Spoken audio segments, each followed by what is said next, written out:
Um, Welcome to this new episode of World in a Frame. This is maybe sort of a special edition because we wanted to get something for Halloween, and that horror movies and specifically Dreyers Vampyr is the main topic here. And this is very good for me because, like Dreyer, I'm also Danish. And then on top of that, it's my birthday on Halloween. So this is quite nice. So, hello everybody, I'm Rasmus from Denmark. And the rest of you, if you could introduce yourselves. I'm Thomas. I'm from Austria. I'm a film student. I'm 21 years old, and happy birthday to you. Um, my name is Philip. I'm from Russia, and today I turned 21, so Happy birthday to you too. thank you. This is prior recording, so I know, but that's great. My name is Risha. I am from London and I don't have any birthdays to announce. Yeah. Maybe one more birthday announcement. Karl Dreyer, the director of the film we are going to talk about, actually died on the 20th of March, which is my birthday. Oh. So all these coincidences. Yeah.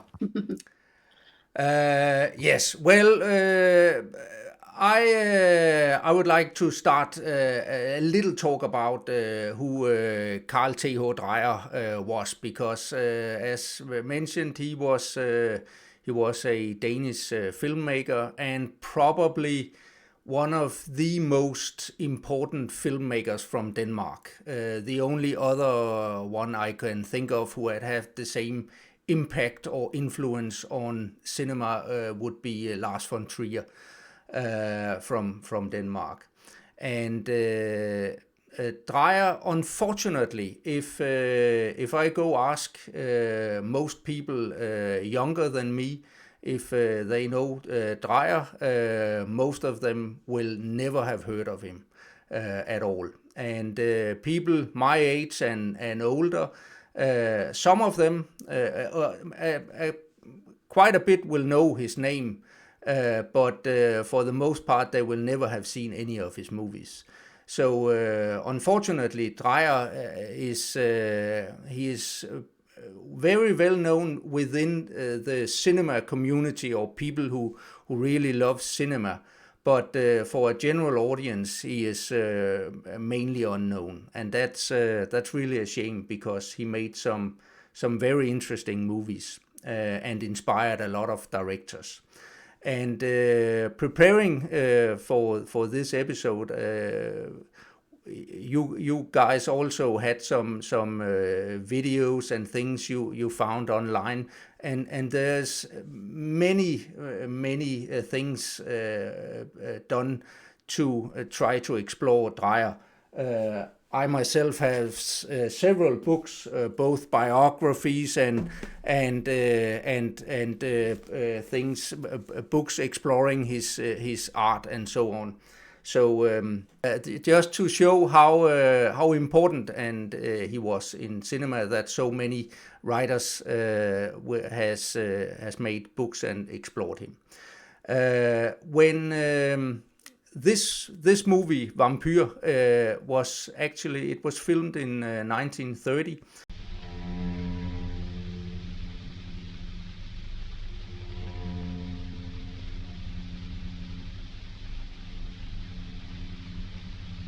Sie darf nicht sterben.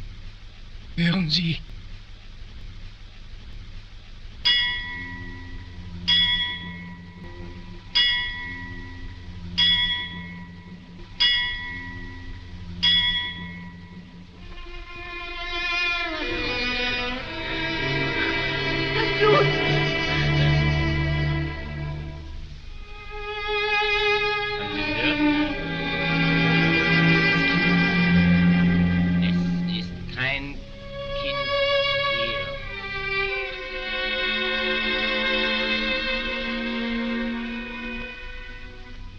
and it marks sort of a change in his filmography.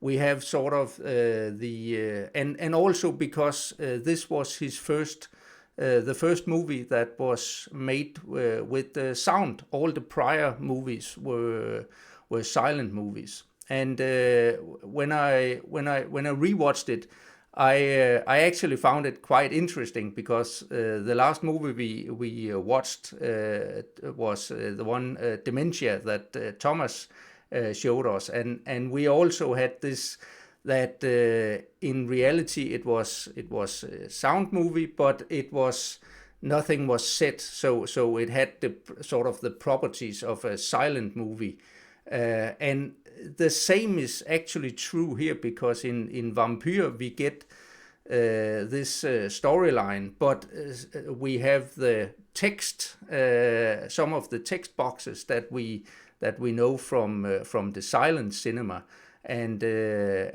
we can really see that we are in this transitional period where Dreyer is trying to explore and work on how to incorporate sound.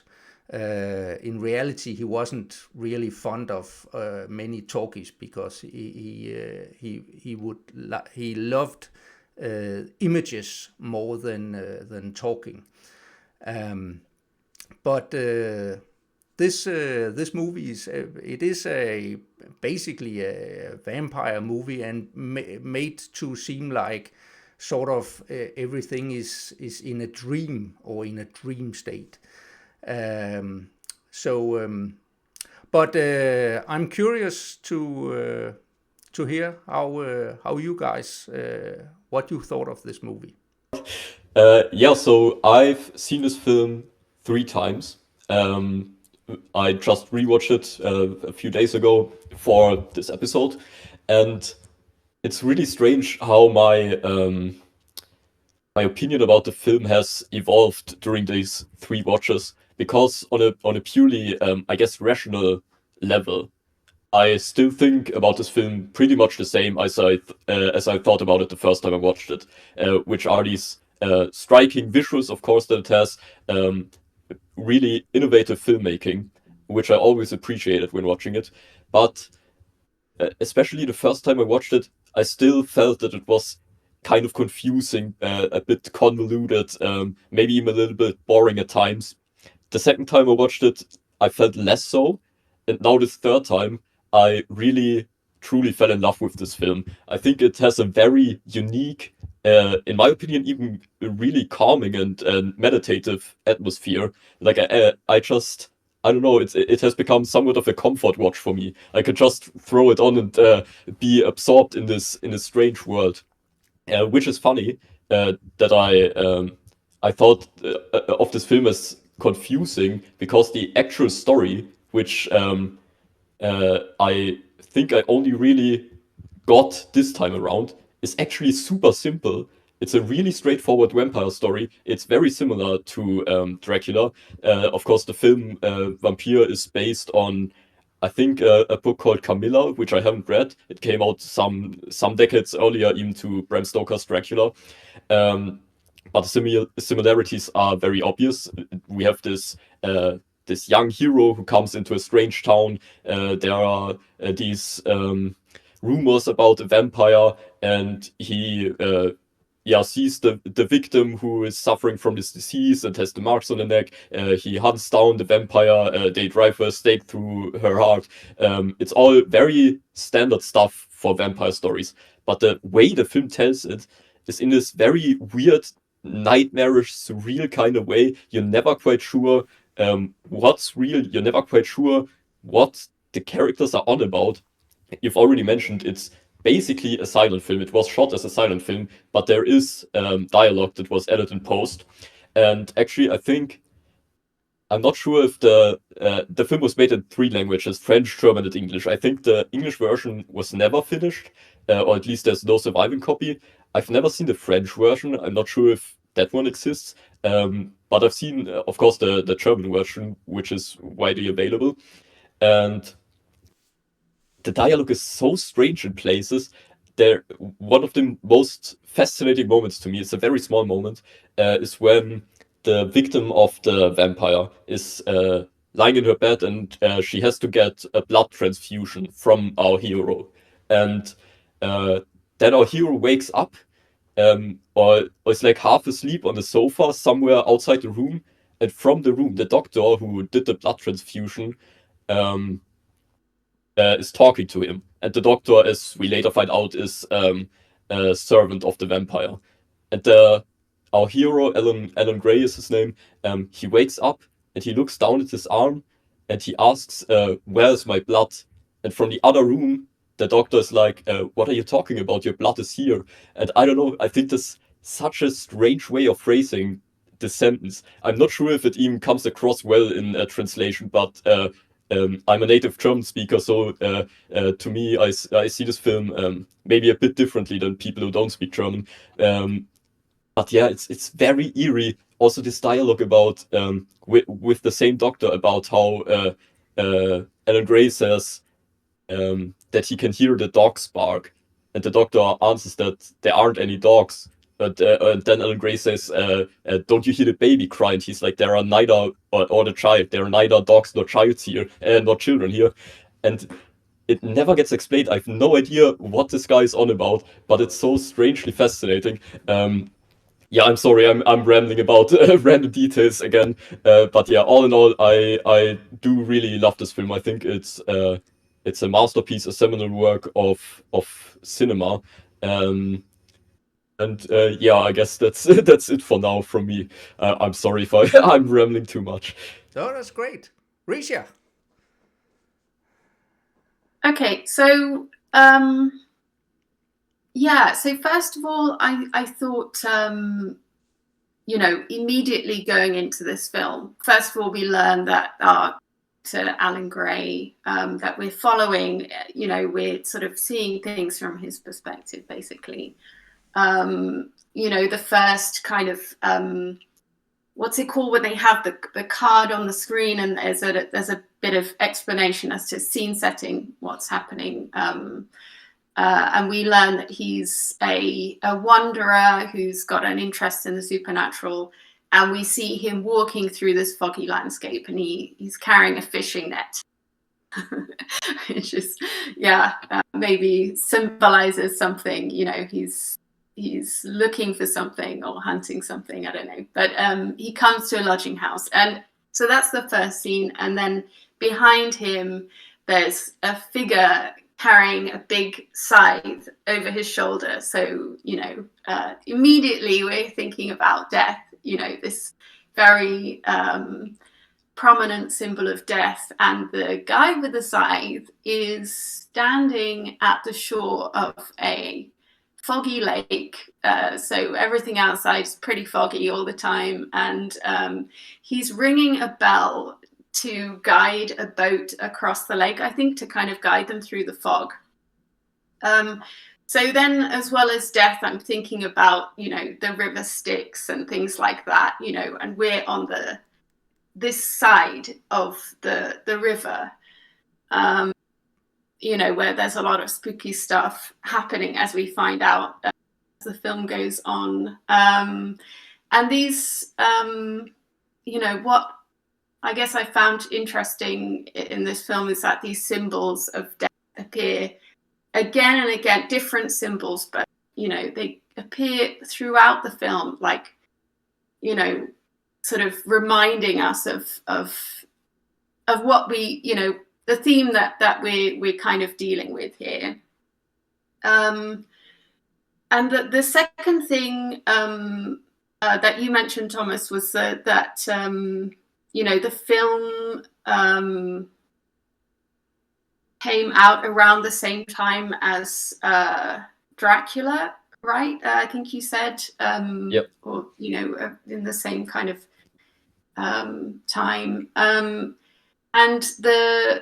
But I think there are a lot of differences between, I found this film quite different compared to the vampire films that I have seen in the past. And I guess I would say, the kind of typical figure of, first of all, in this Vampyr film, you know, we barely see the vampire, and also, you know, we're in this kind of very, it's like a sort of rural setting. You know, we're kind of in nature, and I guess the kind of classical depiction of the vampire is this kind of gothic, seductive, sort of aristocratic man, you know, who's kind of going around seducing everyone and turning them to vampires. But we don't see that here. So yeah, I thought that was pretty interesting. Yeah, another thing I heard about the story that the film is based on, that it's you know, it's very loosely based on this collection of short stories by J.S. Lefanu, who's, I think, Irish writer. Yeah, and I haven't read that book, but yeah, I understand that this film depicts the vampire story very differently from the Carmilla story that's in this short story collection. So I'll leave it there, and yeah, Philip, over to you. Yeah, before seeing the film, I've already seen the trial of the Passion of Joan of Arc by Dreyer, and I actually found it really, really astounding from the point of cinematography, from the point of narration, and I think it's a really great religious film. When I watched Vampyr, I kind of expected something similar, maybe, and in a way I got it, but I think I also got bored. I didn't get bored when I was watching Joan of Arc, and while watching Vampyr I got bored. But then I decided to listen to Guillermo del Toro's commentary to film. And watching this film, and especially listening to the commentary, was actually more interesting than the watching the film the first time. So probably a lot of what I say will be through Guillermo del Toro's lens and religion's perspective, because I think like almost, I think any horror movie is centered on a demon,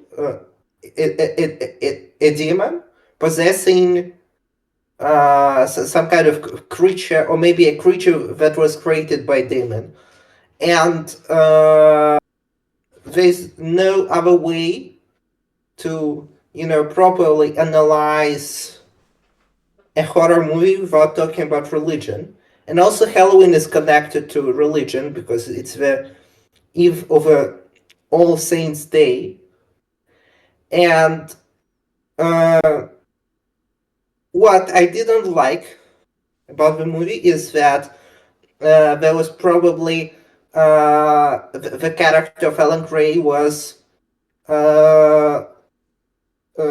had some basis in Jesus Christ. I think it's not very maybe proper, and including actually this character with the fishing net, it's also a reference to Jesus Christ.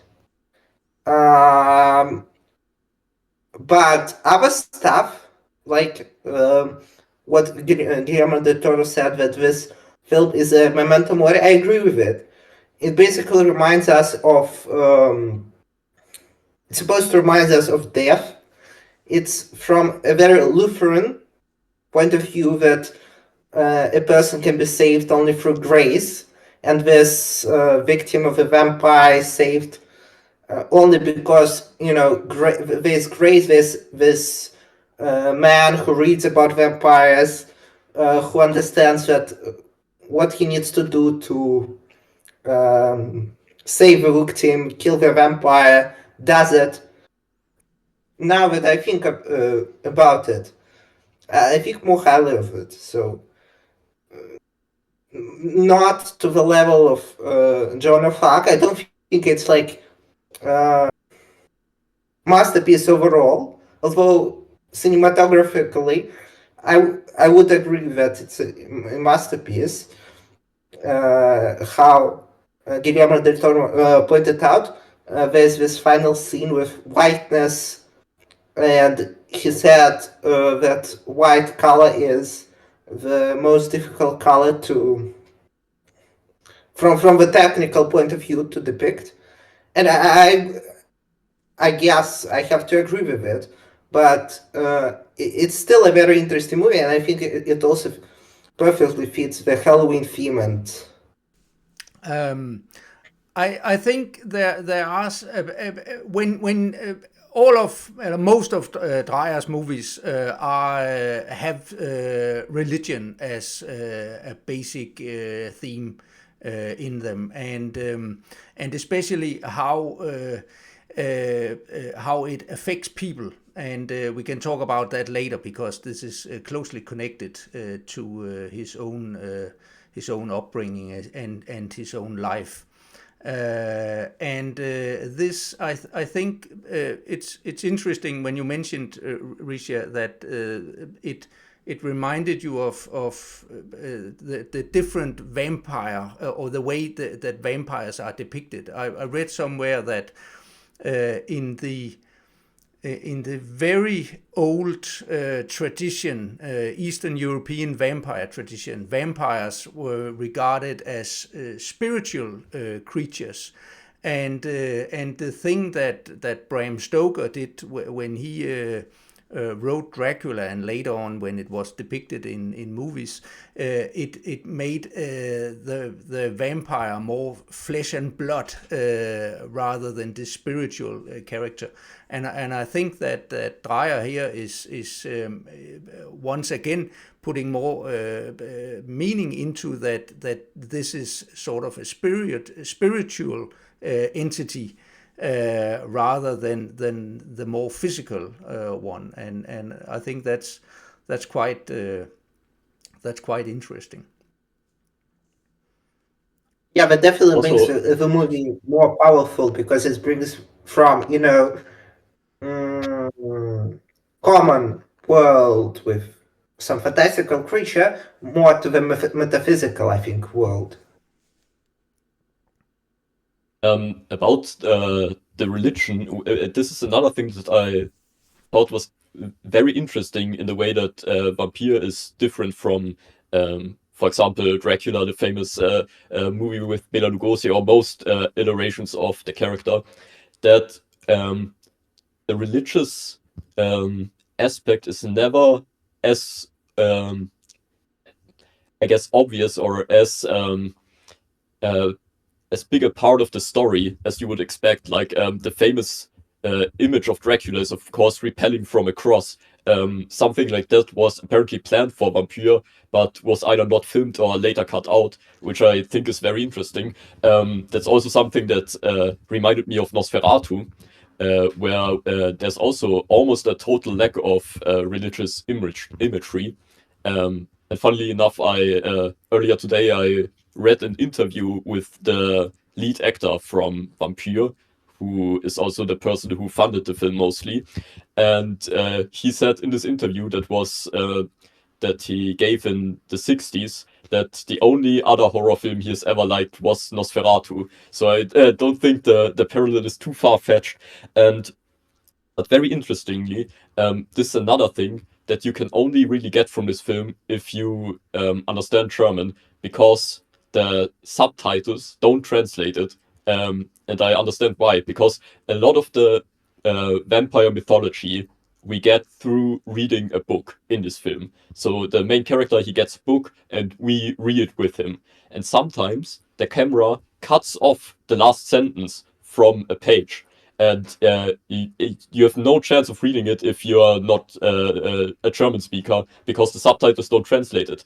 But in one page, the last cut of sentence describes that no prayer will help against the vampire, which is something I thought was very interesting to write in this book or to show in this book, but not completely. And I was wondering if that was maybe because of censorship or whatever. But yeah, it's strange because usually in vampire films, religion is kind of the ultimate weapon.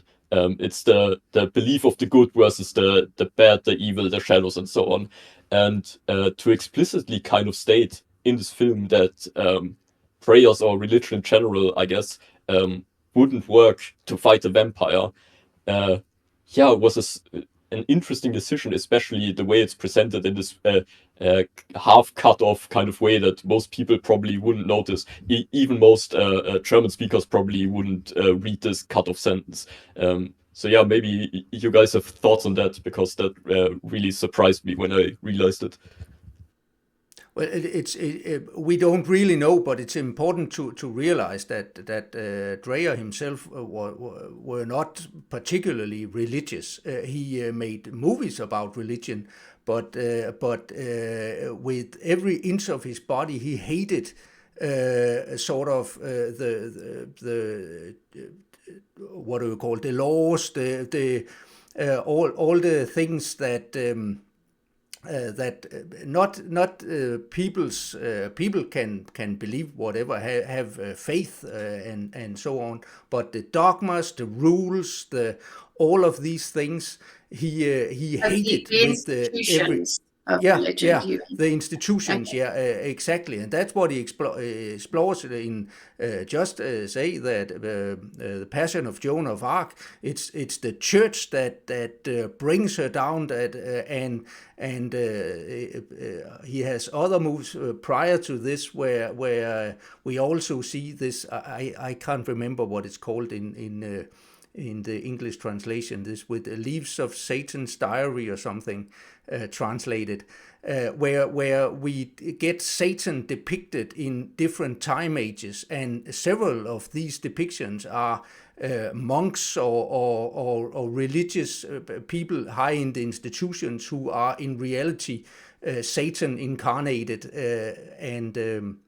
and once again, this it translates to his background and his personal life. So he was interested in how religion affected people, but it is unclear what his own personal beliefs were. Yeah, for me, like some concepts sound strange because I'm an Orthodox Christian, and we have some different emphasis on things, but it's still interesting to learn how people of different, maybe denominations, think about different concepts and express them in art. Yeah, well, I think that if we wanted to once again try to compare this to the Passion of Joan of Arc, and one of you mentioned this, it's being about death and so on, and there are some similar themes because Joan of Arc is she dies, but her legacy lives on. And here we have the same, that this vampire is also this spirit that lives on, that is beyond death and so on. And absolutely we see this again with the river Styx and the passing. We have it these themes also. So. Yeah, so I think, like, from the perspective of Guillermo del Toro, he said that the first, I mean, and we see it, the first in the title is, we see a skull. So it's a memento mori. We see a lot of pictures of death dances, and in this film, we have a lot of dances of shades, and it's a form of Dance of Shadows. It's a form of Dance of Death. It's another memento mori, And in the end, with this, we see the film is immersed in white color, and he says that that's the final poetic repetition, I guess, or rhyme, where which basically tries to say that no matter who you are, your soul will be absorbed by light when you die. That's the idea. I think of in the Passion of Joan of Arc, we see this, I think, trial, and then her being carried to the stake where she'll be burned. She dies, but it's still, but her soul will live on, and it's also very similar, like you said, to the vampires who die. Their souls actually live on, but I mean it's a little bit different because when Joan of Arc died, at least according to Catholics, she became a saint, and she became close to God. And when people died in fiction who'd become vampires in fiction, they do not bring people close to God. They bring people close to devil, and then later to devil. I think it's a very different form of death. I think you're very right in saying that it's a difficult film to discuss, because as we already mentioned, the actual plot is not really the focus of the film. It's a very visual experience, and really, to everyone listening to this or watching this, you really can't get an understanding of the film without watching it, and probably without watching it multiple times. Yeah, it's just the kind of film that you can't translate into words. I mean, of course, no film can be truly translated into words, but this one especially so, I think. When the first time I watched this movie is many years ago, 25 years ago or more, and the only thing I remembered years later from it that I really liked were these the shadows. These shadows that are performing and doing stuff and so on. I found that, and still when I rewatched the movie, it's still some of my favorite scenes. I think they are so beautiful. But also some of the things that I noticed, and something that in later years where I really tried to watch more movies and go deeper into movies. I'm very excited about his camera movements, and this you see in many of his movies, that the way he handles the camera is absolutely phenomenal. Yeah, you can describe the narrative, but as you said, the narrative is very simple, and it's not really about that. It's about the themes that come out in the symbolism and such. So I did find this kind of confusing the first time. I guess I wasn't sure what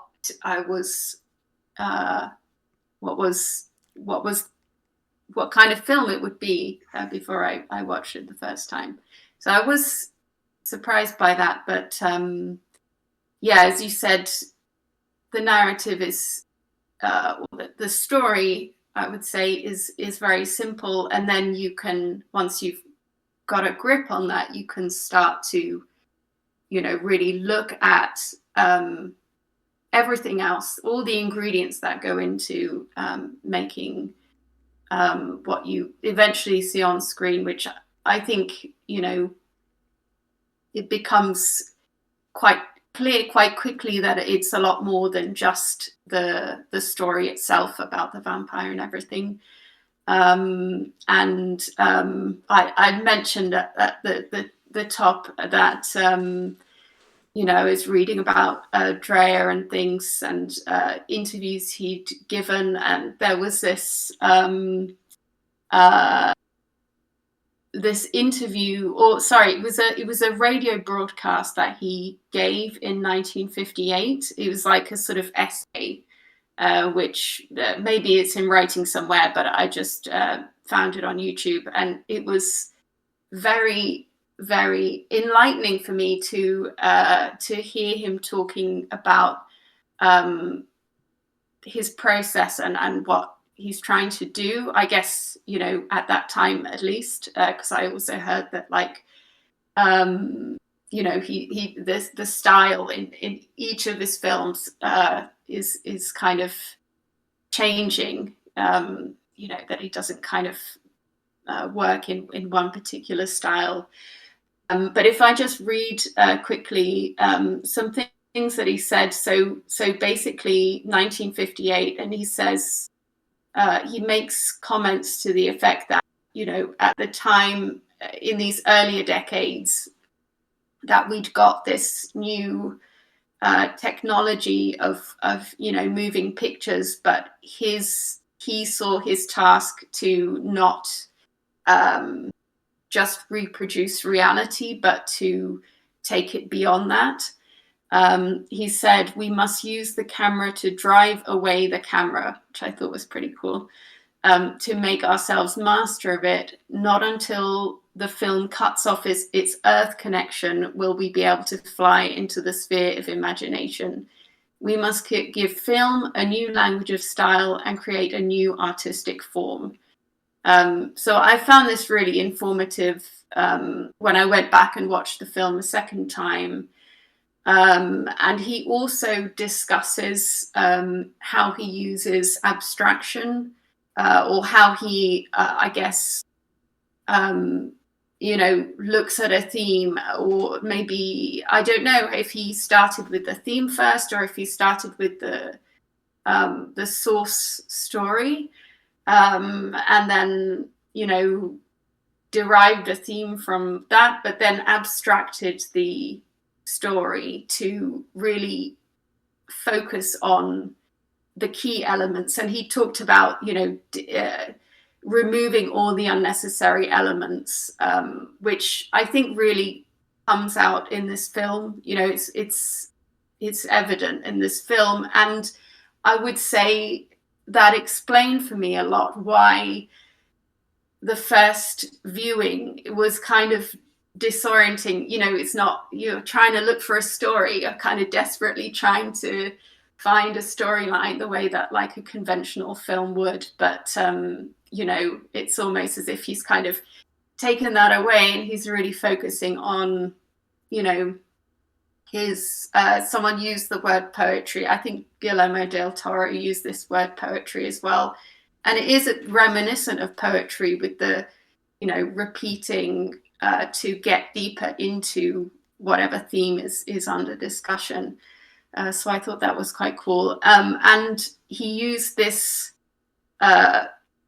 term, psychological realism. And I think he means by that, from the way he was explaining it, was more, not just reproducing events, but putting us in the mind of a character, but also the film, whoever's making the film as well. So yeah, I found that really useful. I think when it comes to this psychological realism of a movie, I think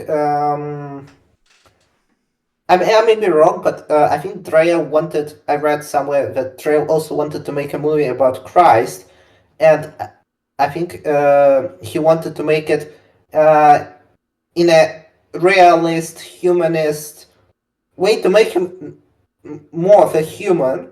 We haven't studied the Dreyer, but I think this kind of psychological realism goes back to this basis of Alan Gray on the figure of Jesus Christ, and maybe he had this desire to portray this.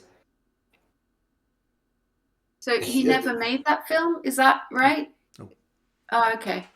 Yeah, he never made it, but maybe he wanted to make this film about Jesus Christ, didn't find, I don't know, funding, or wasn't brave enough for a variety of reasons, decided to, maybe that's why he decided to, shift this figure of Jesus Christ onto Alan Gray. I don't know, but that's an idea. No, in Dreyer's filmmaking, his early years, that's when he's most productive, and makes a lot of several of his movies in France and Germany and so on. But from this one, there is a gap in 12 years or something before he makes the next one, and then his last movies.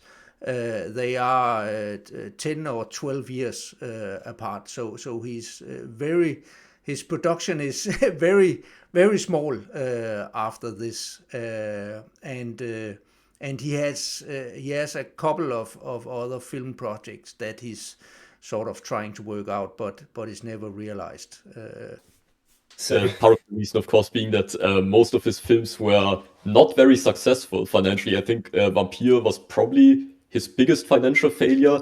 Apparently people booed the film at screenings and even started riots because they didn't get their money back from the theater. So yeah, this film was controversial at the very least. But I think more accurately would be to say that it was kind of hated by the general public. And that's also, I think, one of the phenomena that we can still experience watching this film today, that the first time anyone's watching this, they're probably going to be confused. As you said, Philip, it's kind of boring. You don't really know what to expect going into it. And I think that had a huge effect on why this film didn't make a lot of money, and Dreyer had to really work hard on getting his next project funded. I mean, even Passion of Joan of Arc, which was critically acclaimed at least, was also, I think, financially at least not super successful. I guess maybe one of the I now I've mentioned it a couple of times. Maybe we should just what drives a lot of Dreyer's movies. The thing is that Dreyer was adopted. When he was 2 years old, he came to some foster parents, and the way he describes it himself is that it was a home where he was never hungry or anything, but there was no love. And every time, all the time, his so-called mother told him that he should be very grateful that he was there and so on, because his own mother had abandoned him. He in this home also there was a grandmother that were interested in the occult, and this is and Dreyer liked her and had a relationship with her, and that's maybe where he got sort of his interest in spirituality and religion and so on. But the thing is that he then, when he gets older, he explores who his real mother was, and it turns out that she was a young girl from Sweden, and she died very few years after that Dreyer himself was born. due to she was the story I think is that she was pregnant again, and she was not married, and she tried to get rid of the child, and then trying to drink some I don't know what she drank, something horrible, and that caused her to die. And this theme is explored by Dreyer in many of his movies, because he was furious that his real mother were forced to abandon him because he was conceived outside of marriage, and also the thing that he hated his especially the mother in this foster home, and when he was 17 he left home, and it's said that he never once again entered into this home. So many of the characters that we are seeing in his movies are in reality sort of the vampire woman we see in this one. People say this is sort of an image of the foster, his adoptive parents, and the girls or the young women who are in vain or so, or should be saved. They are sort of him paying tribute to his mother, who were judged and sort of by society and religious beliefs within society, and that's why he has so many female characters, and how they are in society. That's a common theme throughout. And then there are a lot of things about names and so on, that they are all variants of the names from his real mother and his foster mother and so on. Yeah. That's an interesting perspective. Yeah, I think that helps a lot, actually. Yeah, I didn't read about any of that, so but that's fascinating. So yeah, I'll hopefully watch more of his films and definitely read it through that lens. I mean, did he have anything to say about his you know, did he kind of analyze himself in that way, or he didn't really discuss his childhood a lot, or the effect? No, actually, I don't think that he analyzed himself. A matter of fact, it's on the contrary. That is why we see that most of his movies are that he is making movies that came from novels or other who wrote it, or he goes to strictly historical figures like Joan of Arc and so on. And I read somewhere that in reality he made a lot of he made up a lot of the story for Vampyr here. But when asked about it, he said, no, I didn't do that. This was from the novel and so on. So he sort of wanted to say, no, I did not write this. I just make movies about other stories,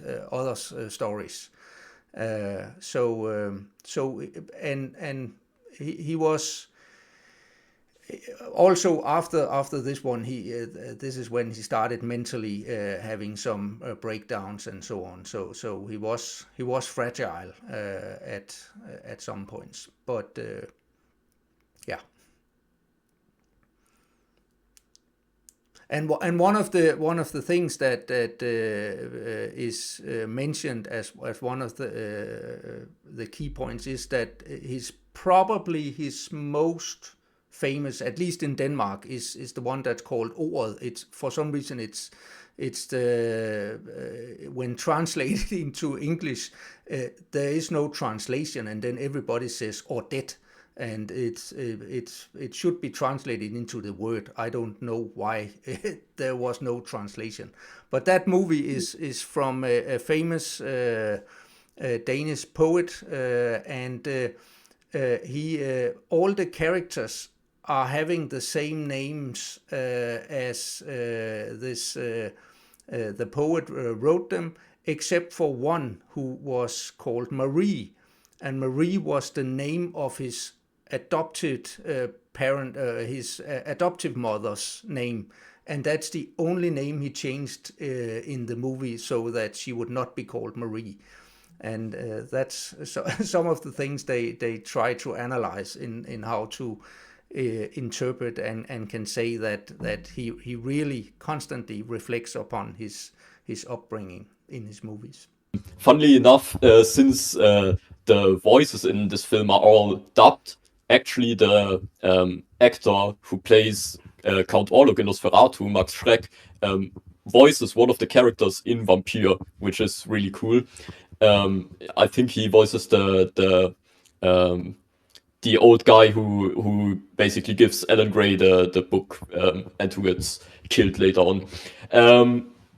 Another film this kind of reminded me of, maybe in a more superficial sense, is The Phantom Carriage by Victor Sjöström, which came out in 1924, I think, mainly because of the use of double exposure, which is very prominently used in the famous dream sequences in Vampyr that we haven't even really talked about, which is kind of crazy, because probably the most famous sequence in this whole film is the deep dream sequence towards the end, where Alan Gray falls asleep and then his ghost kind of wanders around and he ends up being witnessing his own funeral. There's this very famous shot of him seeing himself in a coffin, and then we take on the POV of the corpse looking up through the glass of the coffin, and people are like putting stuff down on it.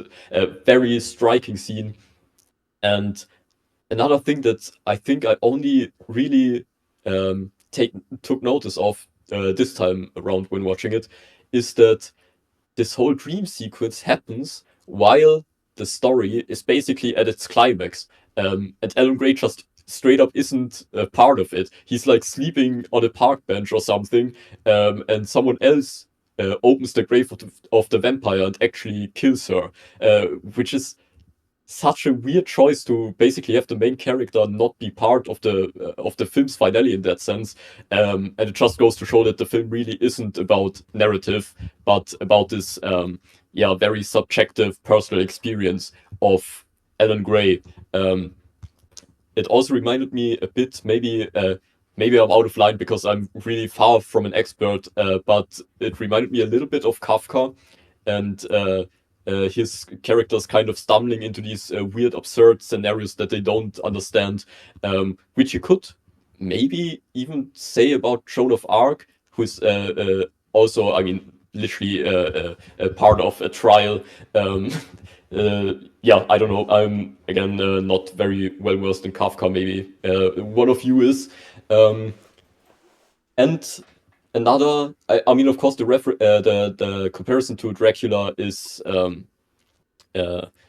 of obvious. The two big famous vampire films of the 1930s, they were filmed simultaneously, basically. One in America, of course, where we have this very Hollywood production based on a stage play, lavish sets and all that. And in Europe, this was, I think, a German and French co-production with a Danish director, of course. It's all filmed on location, and it's this very weird art house film. So two very different films, but about basically the same plot. So yeah, these are the three films I think that that come to mind: Nosferatu, Phantom Carriage, and Dracula. I would probably recommend A Page of Madness by Teinosuke Kitogasa. It's also it was made in 1926. It's also an horror, but it was also an avant-garde horror, and I was impressed by it. I haven't watched it for a couple of years. I don't remember it well, but I think it might be interesting because we have discussed American horrors, German horrors. It'd be interesting to discuss what. I mean, it's interesting to see how Japanese people made horrors approximately in the same time. And another thing about A Page of Madness, I'm sorry, but the same director who did A Page of Madness also did a film called Gate of Hell. And in this very lecture that we referenced earlier, where Dreyer is talking about naturalism and using the camera to overcome the camera, he's also talking about the use of color in film, and he says that the best film to use color is Gate of Hell by the guy who also did The Page of Madness. So I'm sure that Dreyer probably saw the film and would probably be very honored that you would recommend it based on Vampyr. People who are interested in Dreyer should. Some of the first things they should do is, of course, watch the The Passion of Joan of Arc. And I would recommend, after watching that one, then try and watch the movie The Trial of Joan of Arc by Bresson, because that is the complete opposite, with a lot of talking and so on. But these two up against each other would be a perfect match. And then later they should watch what's it called? Day of Wrath, also by Dreyer, another witch trial movie that is very, very effective, and the one he made after this one.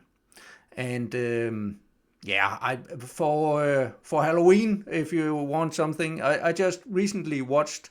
It's a newer movie. It's a Polish stripper mermaids that eats people, and it's a musical called I can't pronounce it. Lure, Lure, L-U-R-E, Lure.